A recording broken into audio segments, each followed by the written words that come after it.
नमस्कार, आप देख रहे हैं इंडिया टुडे लाइव।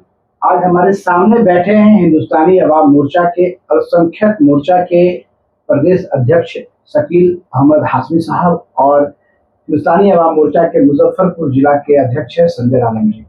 हम बात करेंगे इनसे, राजनीतिक चर्चा करेंगे। विधानसभा चुनाव में मात्र अब 1 से 1.5 महीने बाकी रह गया है।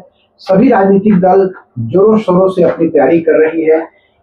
क्या तैयारी है और खासकर अल्पसंख्यक मोर्चा के है, अल्पसंख्यक समाज की बात हम इनसे करेंगे, क्योंकि एनडीए में अल्पसंख्यक समाज की जो बात होती है वो अक्सर दब जाती है।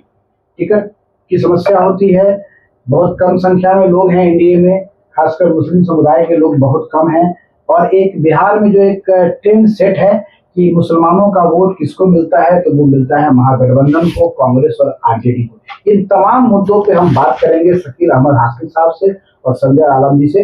नमस्कार सर, आप लोगों का स्वागत है। सर, सबसे पहला सवाल है शकील अहमद साहब से। सर, आप अल्पसंख्यक के प्रदेश अध्यक्ष है हिंदुस्तानी अवाम मोर्चा के, केंद्र में भी सरकार में आप हैं और बिहार में भी सरकार में आप हैं। क्या लगता है, एनडीए क्या अल्पसंख्यक समाज के साथ ईमानदारी से काम कर रही है, खासकर बीजेपी? देखिए, सबसे पहले तो आपका और आपके चैनल का बहुत बहुत शुक्रिया। जहाँ तक हम बिहार में अल्पसंख्यकों की बात कर रहे हैं, जो आपका सवाल है, निश्चित तौर पर वर्तमान में जो एनडीए की सरकार है, जिसकी अगुवाई बिहार के मुखिया कहिए, बिहार के विकास पुरुष कहिए, श्री नीतीश कुमार जी कर रहे हैं, निश्चित तौर पर बिहार में मुसलमानों का, अल्पसंख्यकों का उत्थान हुआ है।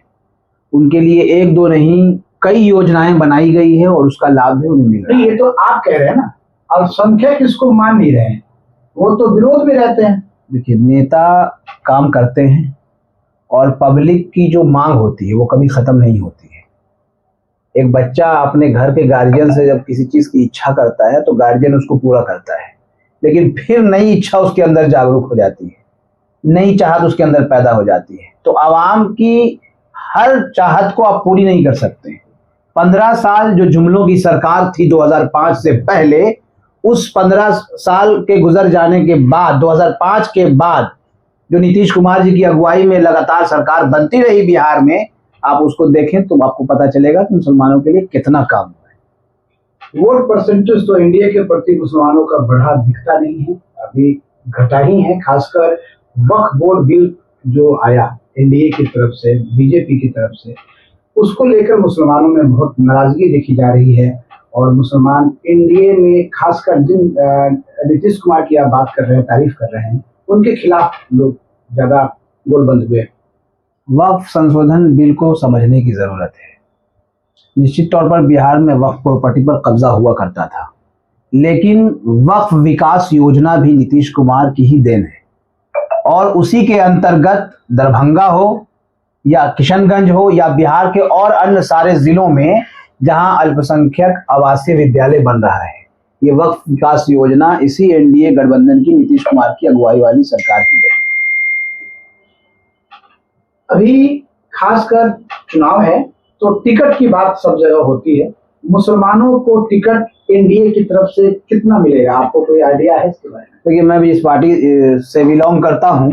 हमारे जो नेता हैं श्री जीतन राम मांझी जी, जो हमारी पार्टी के संस्थापक हैं, बिहार के पूर्व मुख्यमंत्री हैं और अभी वर्तमान में भारत सरकार के मंत्री हैं, उन्होंने अपने कार्यकाल में मुसलमानों के लिए उन्होंने भी काम किया है। जब वो मुख्यमंत्री हुआ करते थे तो उन्होंने कई ऐसी योजनाओं पर काम किया जो आज भी चल रहा है। गया में हज हाउस नहीं था, हमारे संस्थापक जीतन राम मांझी जब मुख्यमंत्री बने तो उन्होंने विशाल हज भवन बनवाया, गया की बात मैं कर रहा हूँ। और उसके बाद मौलाना मजहरुल हक अरबी फारसी यूनिवर्सिटी की बात करें, 1992 में उसकी बुनियाद रखी गई थी, लेकिन गवर्नमेंट जमीन उपलब्ध नहीं करा पाई थी, उसका भवन नहीं बन पाया था। ये हमारे उर्दू शिक्षकों की बहाली नहीं होती है। नहीं, उर्दू शिक्षक की बहाली के लिए हमारे जो नेता हैं जीतन राम मांझी जी, उन्होंने अपने ही दौर में ये कह दिया था कि हर विद्यालय में, हर यूनिवर्सिटी में उर्दू शिक्षक होंगे, और आज हैं भी। संख्या कम है, अभी नई बहाली नहीं हो रही है। संख्या कम है, नई बहाली नहीं हो रही है। तरफ से हम एनडीए की बात पूछ रहे हैं कि जो टीटी है, एसटीटी है, उसमें उर्दू शिक्षकों के लिए जो पद होते हैं उसकी संख्या बहुत कम रहती है। उर्दू विद्यालय बहुत है, लेकिन उर्दू शिक्षक नहीं है, उर्दू की पढ़ाई नहीं होती स्कूलों में, तो कहाँ अल्पसंख्यक समाज को सरकार की तरफ से फायदा हो रहा है? देखिए, अल्पसंख्यक समाज के उत्थान की आप बात कर रहे हैं, गवर्नमेंट से आप पूछ रहे हैं क्या फायदा हो रहा है। जिस तरह की जरूरियात होती है समाज के अंदर की, वो सारी जरूरियात पर काम हो रहा है।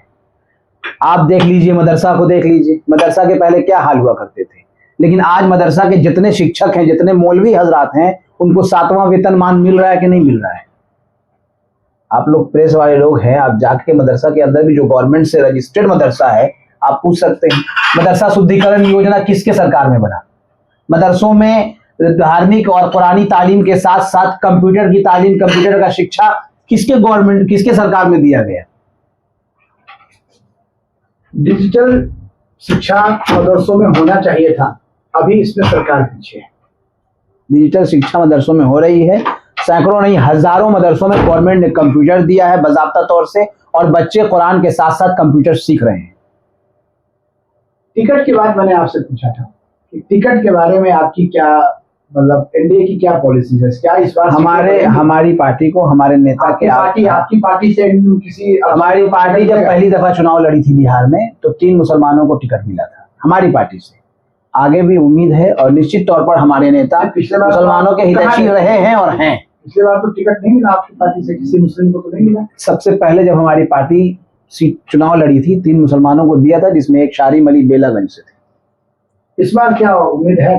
निश्चित तौर पर एक फैक्टर है बिहार में ओवैसी साहब का, वो गए थे आरजेडी के पास कहने की कि हमें आप अपने गठबंधन में शामिल कर लीजिए, आरजेडी ने मना कर दिया। कल वो किशनगंज में आए थे, बहुत बड़ी बड़ी बातें कही। क्या फैक्टर है ओवैसी साहब का? मुसलमान कितना मानता है? देखिए, वो आज भी किशनगंज में हैं और वो कल तक किशनगंज, 27 तक वो किशनगंज में रहेंगे। 27 तक उनका किशनगंज दौरा चल रहा है, अभी भी वो दौरे पर हैं। रही बात जो आप भीड़ देख के बात करते हैं, जब किसी एक्टर को आप बुलाते हैं तो लोग, जिसको वो कंटिन्यू यूट्यूब पर सुनता है, जब वो आपके शहर में आ जाए, आपके क्षेत्र में आ जाए, तो लोग देखने के लिए भीड़ लगाते हैं। वो वोट में तब्दील नहीं होता है। पिछले बार तो 5 सीटें वो जीत गए। वो वोट में तब्दील नहीं होता है। पिछले बार तो 5 सीटें जीत गए। किया क्या सीमांचल के लिए? जब आते हैं कहते हैं सीमांचल को बदल देंगे, क्या किया? तो अल्पसंख्यक अभी हम भी एनडीए के कार्यक्रम में, अल्पसंख्यक समाज के लिए ये बहुत बड़ा मुद्दा नहीं है। वो तो अपने पार्टी को, और अगर वो काम के आधार पर अल्पसंख्यक समाज अगर वोट दे, जैसा कि आपके बातों से लग रहा है, तो वो तो आरजेडी को एक भी वोट नहीं मिलना चाहिए। लेकिन फिर भी बड़ी संख्या में जो वोट है वो आरजेडी और कांग्रेस को मिलता है, जिन्होंने बिहार के लिए बहुत काम नहीं किया, जैसा आरोप एनडीए लगाती है। एनडीए की तरफ से है कि जंगल राज चलाया गया, आरजेडी की तरफ से कांग्रेस ने उसका सहयोग किया। तो उस स्थिति में तो मुसलमानों को वोट नहीं देना चाहिए। फिर भी बड़ी संख्या में वोट मुसलमानों का महागठबंधन को मिलता है। इसका मतलब है कि उनको इन चीजों से कोई फर्क नहीं पड़ता है। देखिए, बिहार का मुसलमान अब जाग चुका है, कल और आज में फर्क दिख रहा है। ये और बात है कि लोग जज्बाती नारों से और जज्बाती जुमलों से मुसलमानों के वोट का सियासी इस्तेहसाल करते आए हैं, लेकिन आने वाले समय में जो विधानसभा चुनाव अभी सर पर है, इसमें आपको दिख जाएगा कि मुसलमानों का वोट किधर जा रहा है।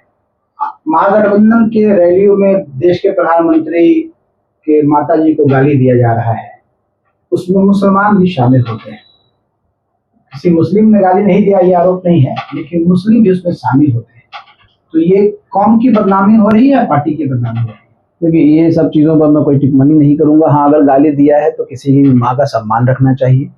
इस तरह की हरकत जो है, ये सब गंदी पॉलिसी है, सियासी पॉलिसी हो या जिस तरह की भी पॉलिसी हो, किसी को बदनाम करने की साजिश हो, किसी समाज को, किसी कौम को, तो ये सब गंदी पॉलिसी है, इससे बचना चाहिए। शकील अहमद साहब का कहना है कि इस एनडीए में मुसलमानों की भागीदारी बढ़ेगी, बहुत काम किया है नीतीश कुमार जी ने। बीजेपी के बारे में हम आपसे राय लेना चाहते हैं। मतलब मुसलमान बीजेपी का विरोध करता है, नीतीश कुमार का थोड़ा कम है, लेकिन बीजेपी तो सरकार में फ्रंट फुट पर है। नीतीश कुमार के बारे में लोग, ऐसा अफवाह है कि वो अचेतावस्था में है, जैसा आरोप लगाते हैं महागठबंधन के लोग। आपकी मुलाकात होती होगी, क्या ऐसा कुछ तय है? वो खुद इंजीनियर हैं और बिहार की तकदीर और तस्वीर जो उन्होंने बदली है, आप खुद अनुमान लगा लीजिए। तो लोग, अब जैसा लोगों का तो काम ही कहना ना, दिख रहा है, लोगों का तो काम ही कहना, हरकतों के बारे में लोग देखिए, जितनी जबान उतनी बात। उनके ऊपर एज फैक्टर है, उम्र दराज हो गया। जितनी जबान उतनी बात। वो पढ़े लिखे हैं, वो इंजीनियर हैं। आप पटना चले जाइए, पटना से मुजफ्फरपुर चले आइए, मुजफ्फरपुर से आप, अभी हम लोग गए थे एकदम आखिरी छोर पर गायघाट विधानसभा, आप चक्कर लगाइए तो आपको पता चलेगा कि बिहार का मुख्यमंत्री कोई 9वीं फेल और कोई जाहिल नहीं है। बिहार का मुख्यमंत्री एक इंजीनियर है जिसने बिहार को पूरे देश में गौरवशाली बनाया है। जो लोग 5 साल और 10 साल के बाद बिहार का चक्कर आज लगा रहे हैं, वो बिहार की सड़कों को भूल जा रहे हैं, जाना कहीं है, चले कहीं जा रहे हैं, और वो कहने पर मजबूर है कि तो मैं मुंबई और इंग्लैंड और कहां कहां आ गया हूं। साहब, आप सड़क पर उतर के देखिएगा, तब तो आपको पता चलेगा। हम बात करेंगे संजय आलम जी है, जिला अध्यक्ष है हिंदुस्तानी आवाम मोर्चा के। अल्पसंख्यक समाज की बात भी हम आपसे करेंगे क्योंकि आप खुद अल्पसंख्यक समाज से हैं। मुजफ्फरपुर में अल्पसंख्यक समाज को टिकट मिलने की कोई संभावना दिख रही है क्या? देखिए, सबसे पहले आपको बहुत धन्यवाद, और कहना ये चाहते हैं कि किसी समाज को टिकट लेने से पहले उनको कार्यकर्ता बनना जरूरी होता है, और वो कार्यकर्ता बनकर काम वो करेंगे, संगठन को मजबूत करेंगे, अपने क्षेत्र को आगे बढ़ाएंगे, तो दावेदारी जब उनका होगा तो उनको टिकट जरूर मिलेगा। कार्यकर्ता तो है ही है। अब एनडीए में तो बड़ी संख्या में आपका अल्पसंख्यक मोर्चा है, जदयू का अल्पसंख्यक मोर्चा है, भाजपा का अल्पसंख्यक मोर्चा है। मेरा कहना है, सब अपना अपना मोर्चा बनाया मेरा हुआ है। कहना ये है कि जैसे हमारे जो अल्पसंख्यक हैं, उनको क्या है कि कोई अपना एक क्षेत्र को चुनकर वहां पर जब तक वो काम नहीं करेंगे तो उनको टिकट कैसे मिलेगा। तो अभी क्या है कि हमारे जो समाज से, मुस्लिम समाज से लोग हैं, वो मुजफ्फरपुर जिला में कहीं भी ऐसा काम नहीं कर रहे हैं कि जिससे उनको टिकट मतलब है कि दावेदारी उनका बहुत ज्यादा रहे। पिछले बार जदयू से एक टिकट कांटी में मिला था अल्पसंख्यक समाज को, आपके बगल के ही लोग खड़े हुए थे। इस बार क्या लग रहा है, इस बार कुछ ऐसी बात है? ये जदयू के बारे में हम नहीं बोल रहे थे, हम पार्टी के बारे में बता रहे थे। जदयू में तो है बहुत से, आप गठबंधन में हैं, आप सहयोगी हैं, आपको भी मौका मिलेगा प्रचार में जाने का, तो आप तो सहयोगी हमारे मतलब जदयू से तो है ही है। अभी जदयू से हमारे इरफान भाई है, हमारे इरफान दिलकर साहब, वो बहुत कोशिश कर रहे हैं कि हमको कांटी से टिकट मिले, और भी कहीं की दावेदारी और भी किसी का होगा तो मिलना चाहिए, क्योंकि देखिए एक सीट तो कम से कम मुजफ्फरपुर जिला में अल्पसंख्यक का होना चाहिए। पर उसके बाद है कि ये सब जो भी है, जिनके पास सीट है, हमारे पार्टी में भी सीट आती है, तो हमने अपने पार्टी से दावेदारी जरूर बनाया है, पर उसमें मुस्लिम समाज के नहीं है। उसमें जिस समाज ने वहाँ पे मतलब एक्टिव होकर दिखा रहा है, उन्हीं का हमने नाम दिया। हम इस बार चुनाव लड़ेंगे उत्तर बिहार में, खासकर मुजफ्फरपुर में, ऐसा हमको लग रहा है। इसलिए हम लोग दूसरी का नाम देंगे ना जो एक्टिव है। कल हमारे समाज को हम उनका नाम देते हैं, जिला अध्यक्ष है, तो हम मतलब ऐसा नहीं है कि सिर्फ अपने समाज के लिए बात कर सकते हैं, हम सबका बात करेंगे। और हमारे लगा हमको कि मुजफ्फरपुर जिला में 2 सीट है हमारा, जिस पर जो है हमारे कैंडिडेट लड़ सकते हैं।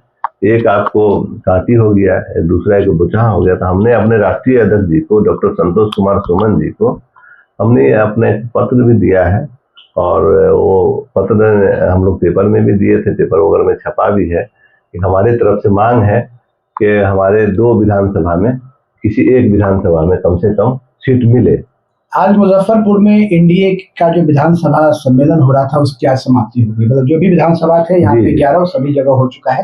क्या फीडबैक आपको मिला? आप सभी सम्मेलन में गए हैं, आपके लोग गए हैं, क्या लग रहा है इस बार एनडीए का क्या परफॉर्मेंस रहेगा? मेरे लोग गए क्या? देखिए, ऐसा है कि हमारे मुजफ्फरपुर एनडीए कार्यकर्ता सम्मेलन जो यहाँ हुआ है, वो 11 विधानसभा में लास्ट आज होकर खत्म हो गया। और हम आपको ये बताना चाहते हैं कि पूरे 11 की 11 विधानसभा में मतलब 100% जीत होगी एनडीए की।